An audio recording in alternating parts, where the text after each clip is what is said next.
matemáticas en la Facultad de Ciencias Físico-Matemáticas de la Benemérita Universidad Autónoma de Puebla. Realizó estudios de posgrados en el área de topología general en la misma institución, bajo la dirección del doctor Ángel Tamariz Mascarúa, ¿no? Muy bien. Posteriormente realizó estancias postdoctorales, una en el Centro de Ciencias Matemáticas de la UNAM, Campus Morelia, con el doctor Salvador García Ferreira, y otra en el Instituto de Matemáticas y Estadísticas de la Universidad de São Paulo, Brasil, con el doctor Arthur Tomita. Actualmente pertenece al Sistema Nacional de Investigadores, cuenta con 15 artículos de investigación publicados y ha dado diversas pláticas de divulgación e investigación en congresos nacionales e internacionales.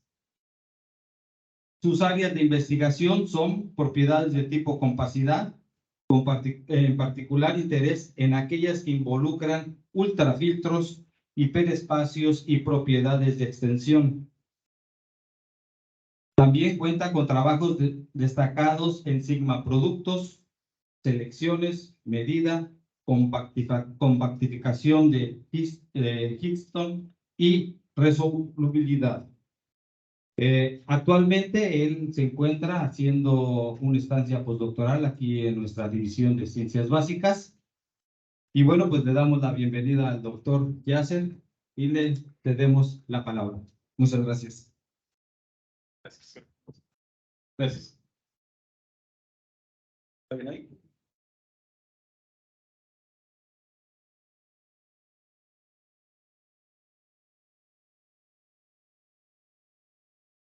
Perfecto, bueno.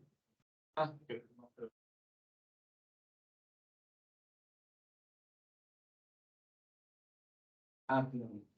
Pasarles el partido.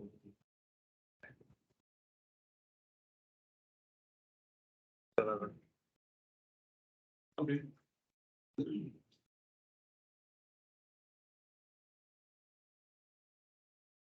¿Todo bien? Perfecto. Bueno, pues muchas gracias por la invitación. En primer lugar, aquí a la división para hacer la estancia y, pues, en particular aquí este día para participar en este evento que, pues, es un evento muy importante, sobre todo para los matemáticos, que merecemos nuestro día, ¿no? Entonces, yo quiero hacer una plática pensando un poco en un concepto que creo que a veces todos de alguna manera, sobre todo en matemáticas, lo trabajamos, pero a veces es como muy nebuloso, ¿no? Es este concepto del infinito, y entonces, aunque hay muchas maneras de abordarlo, yo lo voy a abordar un poco relacionado con mi área. Como es la tipología, nosotros trabajamos mucho las cuestiones como de la cercanía, la acumulación de puntos, etcétera. Entonces, pues, todos tenemos alguna idea intuitiva de lo que es el infinito. Normalmente lo pensamos como algo muy, muy grande, algo que se está expandiendo, algo que se está alejando, algo que está creciendo, ¿sí? Normalmente lo vemos como hacia lo grande o hacia afuera, ¿sí? Por ejemplo, yo creo que lo primero que escuchamos es cuando nos hablan del universo, o que sí es infinito, o que no es infinito, pero se está expandiendo, lo que sea. Justamente es esa idea de algo que se está agrandando, agrandando, agrandando, y que pareciera que nunca va a terminar, ¿no? Similar a esa idea, nuestro primer acercamiento con el concepto un poco más formal de infinito nos lo encontramos aquí, cuando nos hablan, por ejemplo, de la infinitud de los números, ¿sí? Entonces, por ejemplo, nos dicen en algún curso, puede ser de matemáticas básicas o de cálculo, que los naturales o algún conjunto como los reales o los enteros son no acotados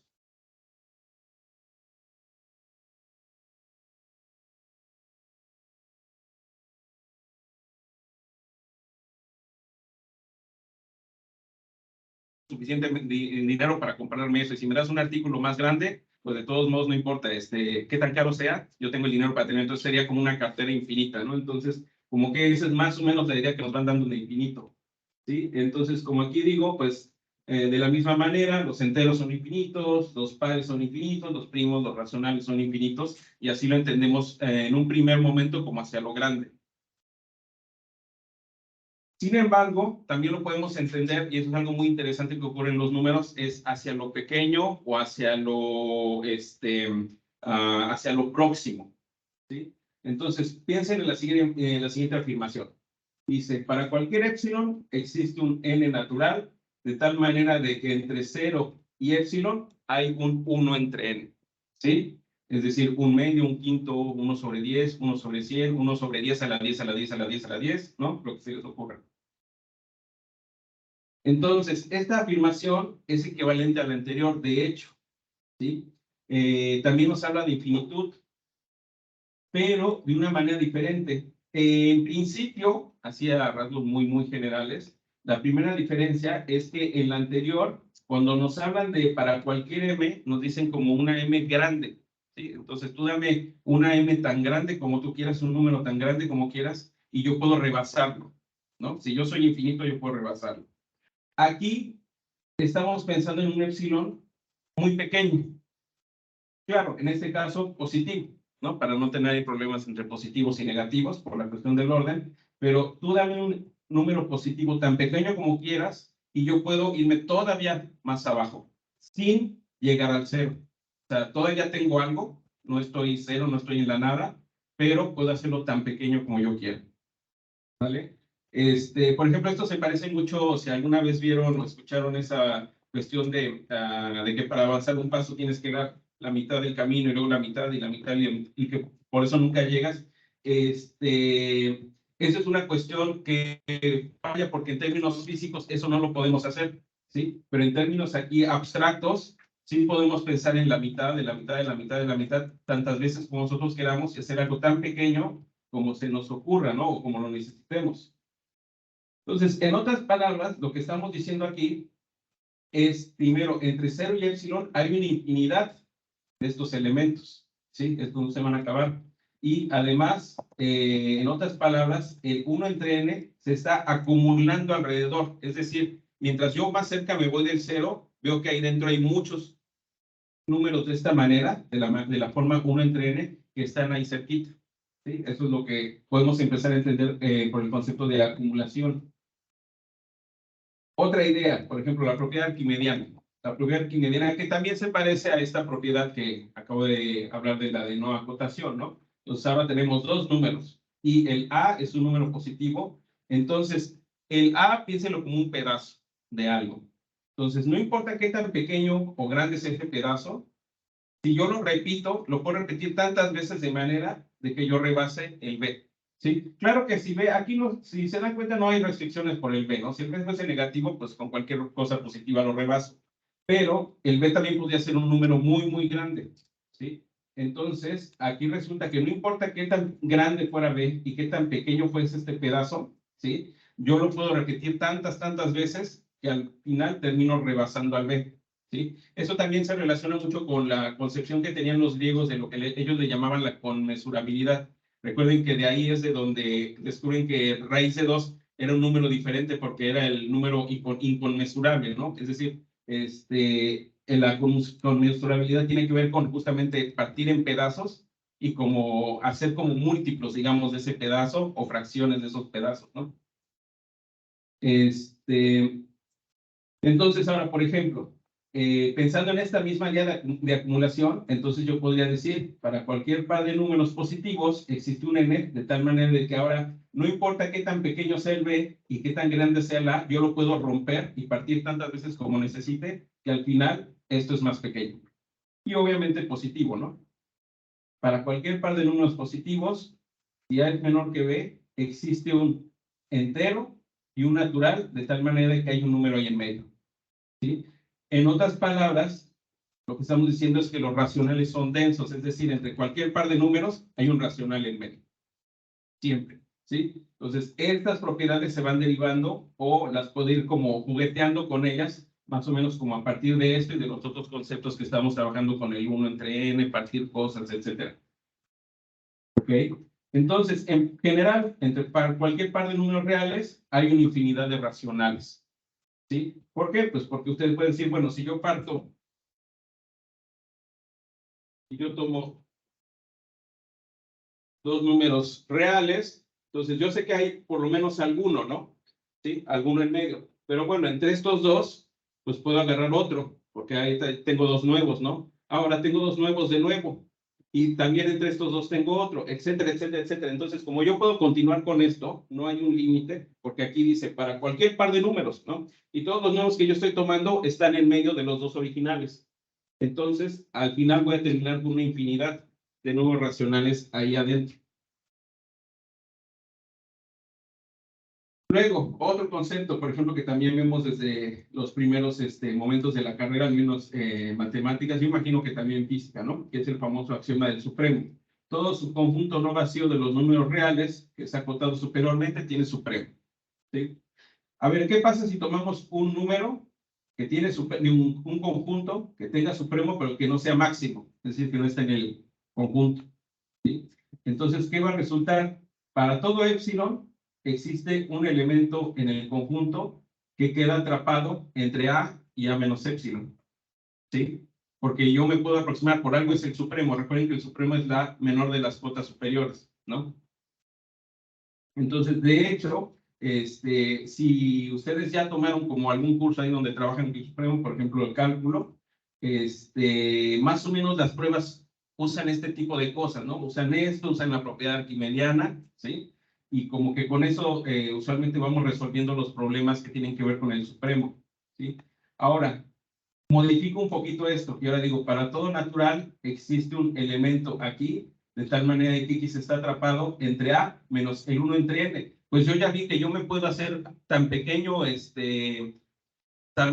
yo tomé el épsilon, puedo agarrar un 1 entre N que está más pequeño. Entonces, en realidad es equivalente tomar cualquier épsilon pequeño que simplemente tomar un N grande y considerar 1 entre N, ¿sí? ¿Cuál es la diferencia aquí o por qué estoy queriendo introducir esto? Porque al final de cuentas, yo quiero que se den cuenta que podemos ir sustituyendo un poco este lenguaje por el lenguaje de los intervalos, que es lo que va a hacer a continuación, o por el lenguaje de cosas numerables, ¿sí?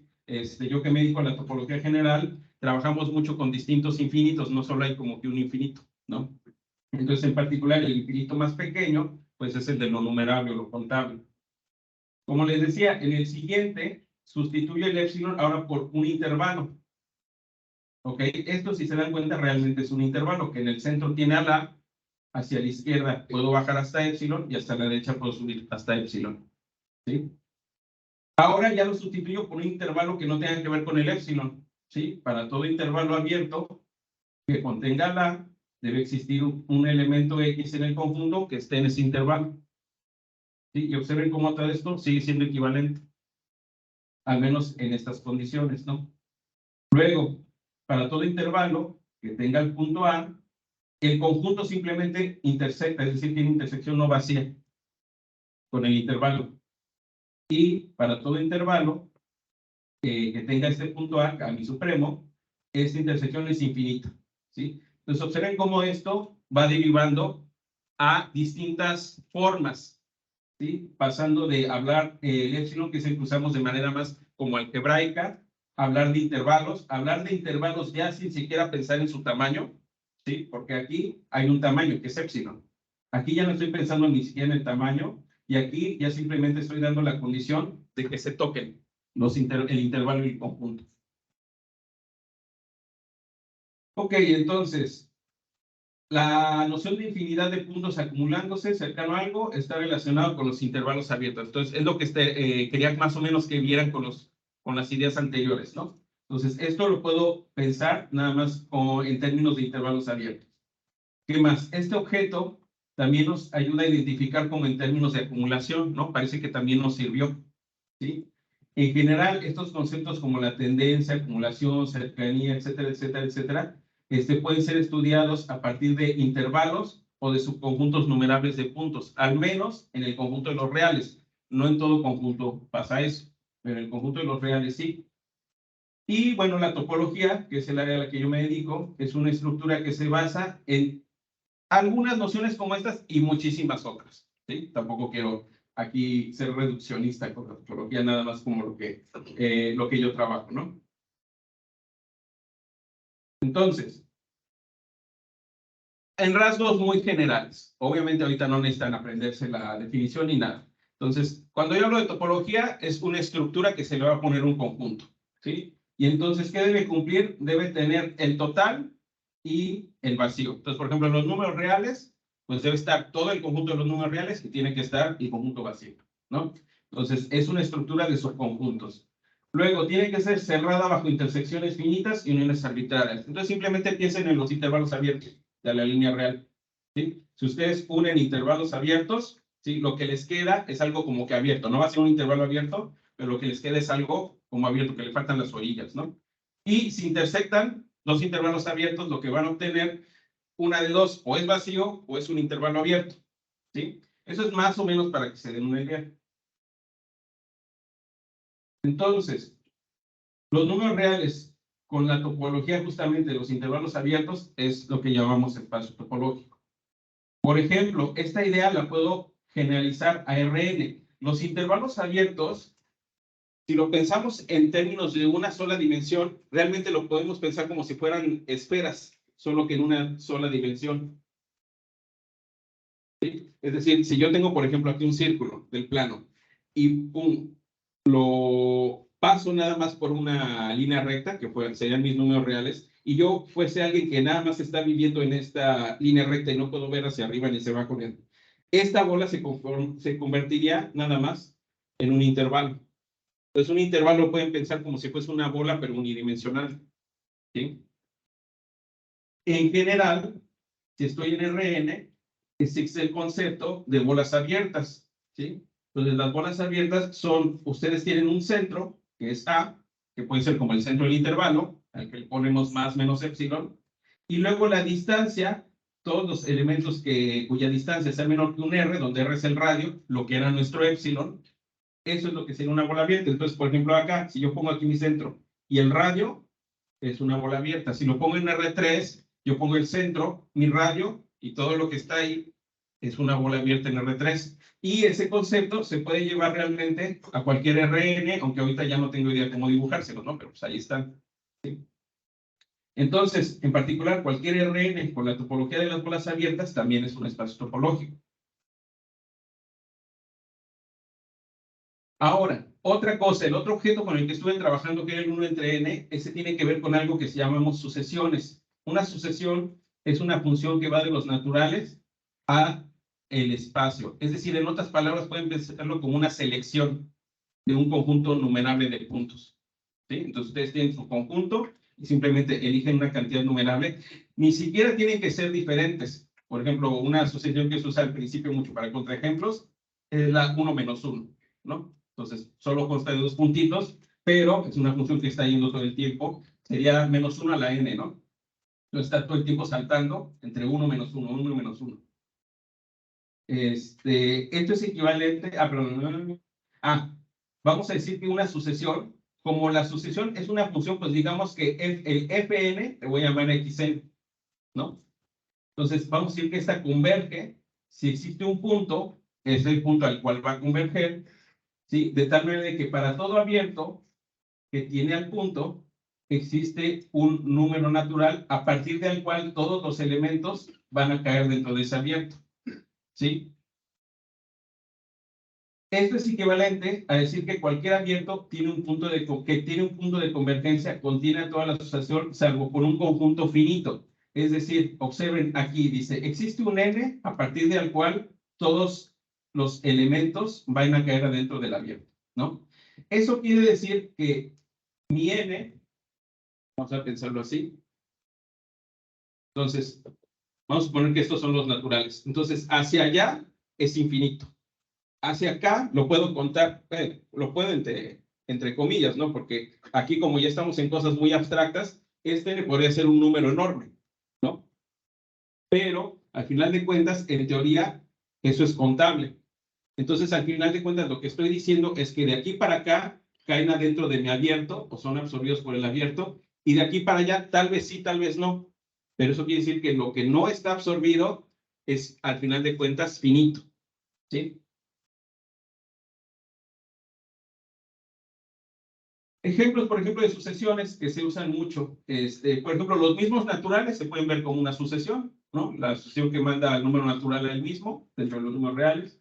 La que les decía, la -1 a la n, que esa está saltando todo el tiempo entre -1, 1, -1, 1, -1, 1, -1, 1, ¿sí? La que ya hablamos, la sucesión 1 entre n. Una que se usa mucho, por ejemplo, en el cálculo es la famosa 1 sobre 2 a la n, ¿sí?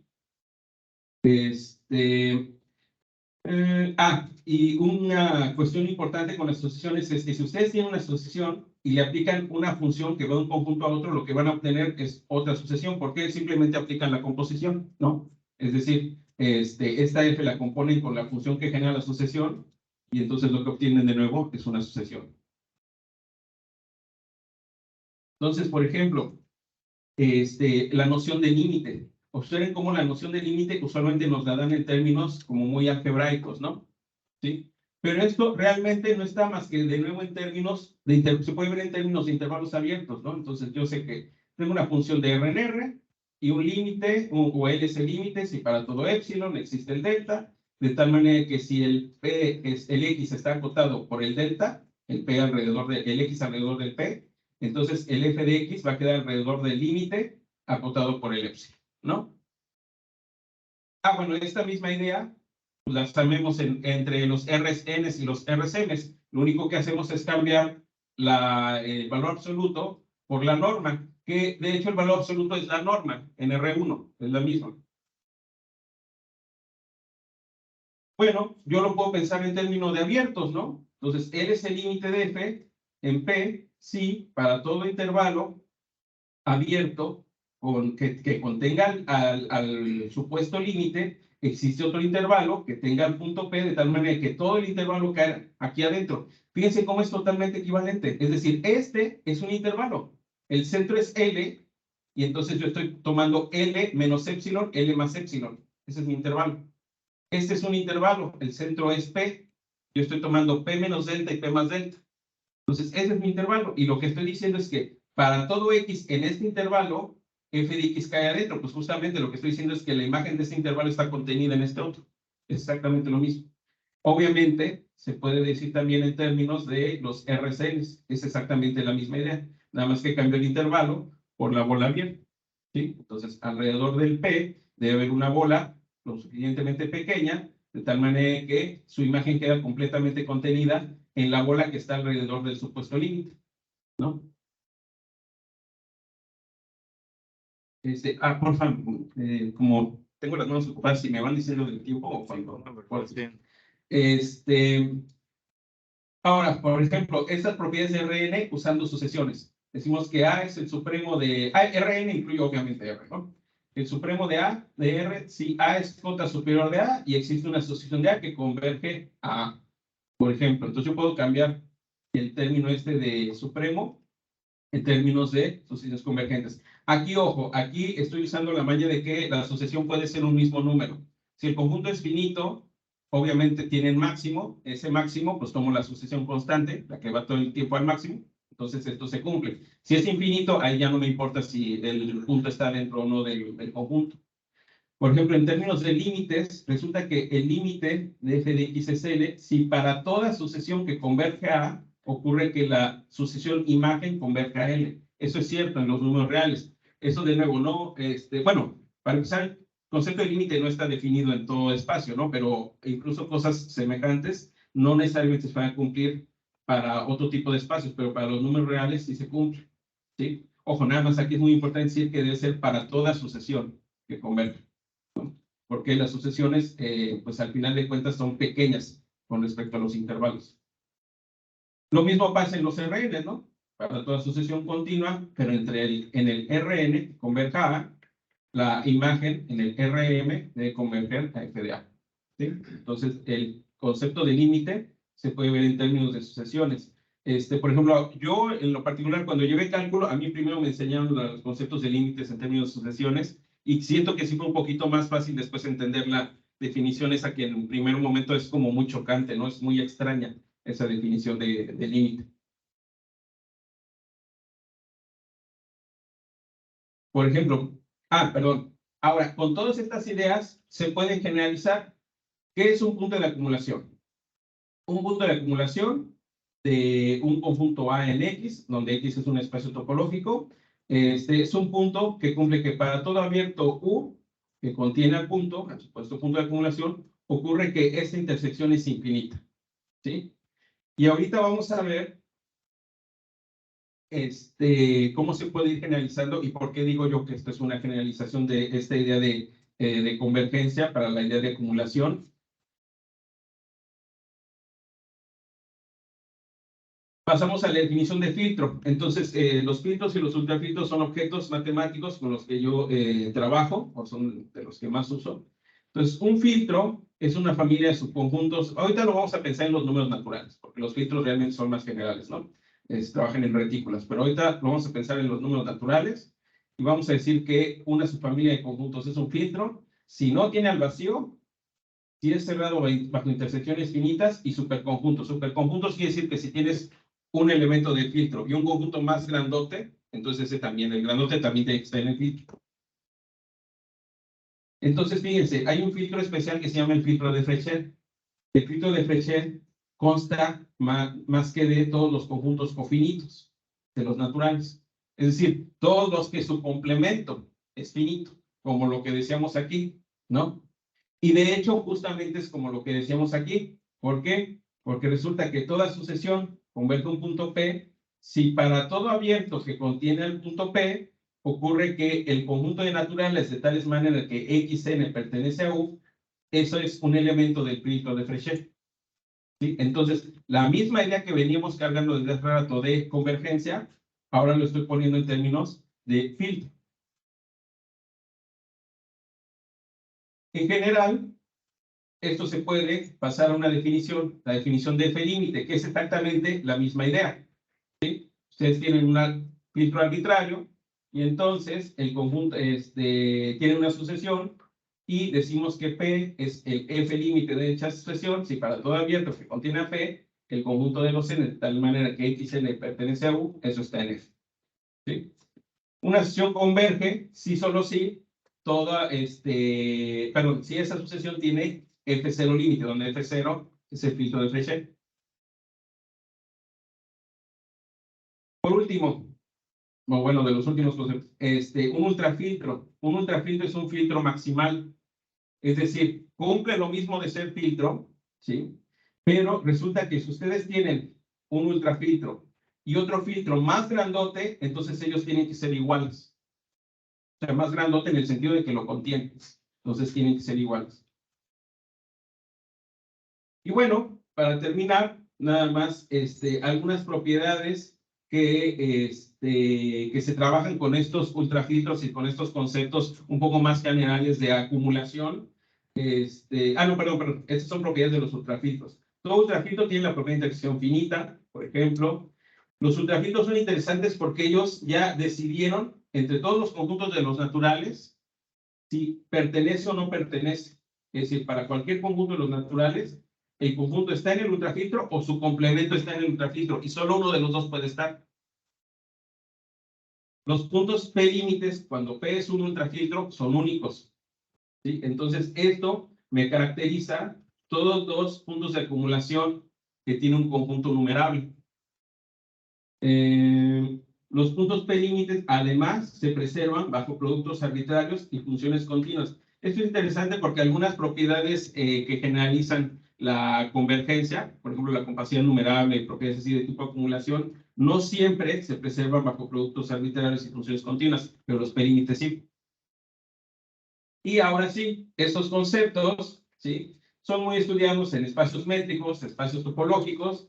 Por ejemplo, acompañan a las propiedades de compacidad numerable, compacidad, P-compacidad, los espacios de ultrafiltros, hiperespacios, compactaciones, extensiones de Tíchono, sistemas dinámicos. Entonces, como que estos son algunos de los conceptos o áreas o tópicos en los que han intervenido el concepto de ultrafiltro, filtro, límites, pelímites, etc. Y pues esa sería más o menos como la bibliografía que está un poco relacionada con esto.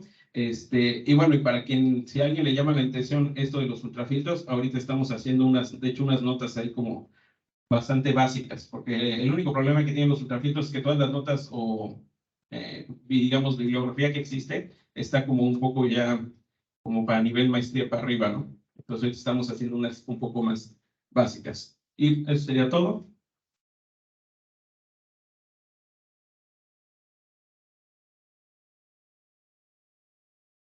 Muy bien, algunas preguntas que tuvieran, preguntas, comentarios, observaciones.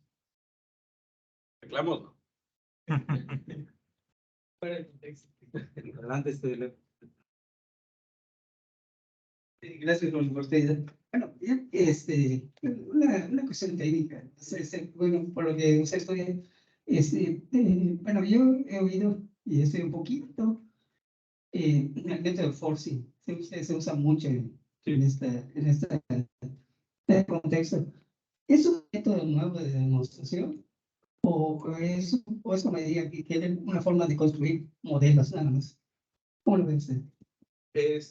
Yo creo que, en mi opinión, sí es un método nuevo. Lo que pasa es que originalmente no se concibió como un método. El forcing, para lo que se usó al principio, fue para ver esta cuestión de la inconsistencia de los axiomas de CTPC, sobre todo con la cuestión del continuo, ¿no? El continuo es, ve que les decía que había como, realmente hay distintos infinitos, hay distintos niveles. El primero es el numerable, ¿no? Luego se les pone el nombre, realmente como no se conocen, pues en el primero que no sea numerable, pues le llamamos omega 1 o alef 1, y así van, ¿no? Pero lo que sí se sabe es que cada vez que uno toma el conjunto potencia de 1, que también lo puedes ver como esto, ¿no? Entonces uno sabe que tiene que subir a fuerzas, o sea, este a fuerzas es mayor. Pero lo que no se sabía es qué tan mayor, porque podía ser el siguiente, ¿no? O sea, a lo mejor este infinito es exactamente el que sigue del numerable, omega es el numerable, ¿sí? Y hay quien decía, no, no, es que en medio puede haber otras cosas. Al final de cuentas, Cohen usó este método, vamos a decirle así de momento, este método, para ver que por un lado, él podía, usando el método, lograr que este fuese exactamente el sucesor, el siguiente, y luego con el mismo método, pero obviamente con otras hipótesis, lograba que este fuese muy, muy grande, o sea, estuviese muy lejos del sucesor, ¿no? Y entonces, al ser prueba la no consistencia, ¿por qué? Porque consistencia es que solo puedes tener, siempre puedes demostrar algo y solo tienes o falso o verdadero, ¿no? Que es lo que vemos normalmente en lógica. Aquí resulta que el sistema no está completo porque si tú le agregas esto, o sea, como que este es el sucesor, resulta que esto funciona, pero si le agregas el decir que no es el sucesor, también funciona, ¿no? Entonces, se vuelve un axioma, el axioma del continuo. Tú, si aceptas el axioma del continuo, tú estás aceptando que este es el sucesor, y si no, entonces estás aceptando que hay cosas en medio, ¿no? Cuando él, de hecho, se llevó, si no me equivoco, se ganó una medalla Fields por esto, ¿sí? Y al final, después de estudiar mucho la prueba, se dieron cuenta de que esa prueba funcionaba en efecto como un método pues, de demostración o, pues, como dicen, de creación de modelos, en los cuales, pues, tú partes de axiomas base, ¿sí?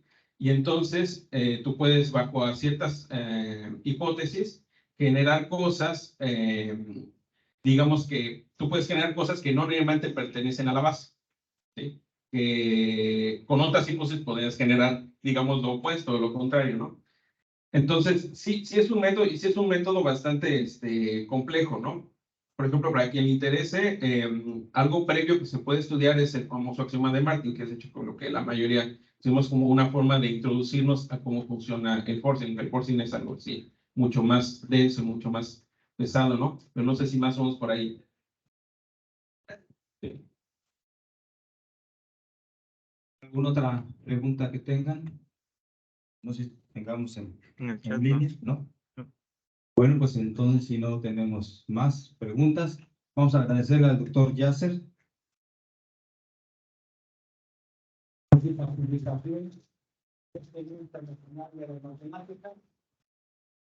Y me voy a permitir entregarle su constancia por impartir la conferencia Infinito, Cercanía y Convergencia, como parte de las actividades del programa conmemorativo del Día Internacional de las Matemáticas. Firma nuestra directora, la doctora Elisenda Pérez Vidal. Muchas gracias, doctor.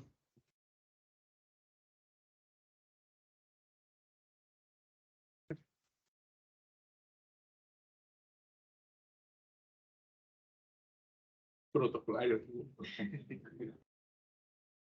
Tengamos en 20 minutos.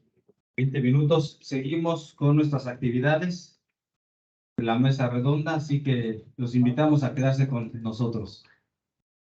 Necesitamos un curso que se va a venir sobre números ordinales. Vamos a tener. Pero es que pensé que le digo porque